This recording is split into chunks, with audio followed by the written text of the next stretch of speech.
Hey everyone and welcome back to our channel. So in today's video, I'll show you how you can set up a Google business profile. Let's get started. Open up your browser and then in the search bar, search for business.google.com. So a Google business profile helps customer find you on a search and maps.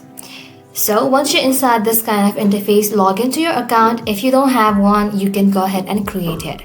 So once you're inside this kind of interface, go ahead and tap on add business.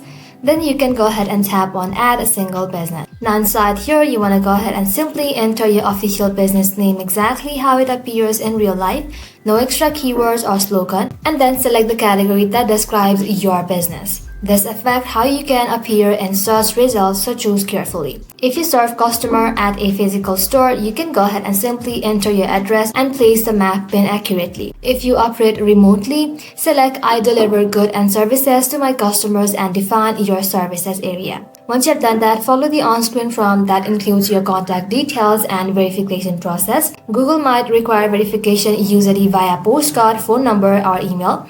Follow the instruction and your profile will be live once approved. So, you have to keep your profile updated with photos and posts and accurate business hours to stay visible and attract more customers. So that's it. Thank you all for watching. If this video was helpful, don't forget to like and sub, and I'll see you in the next one.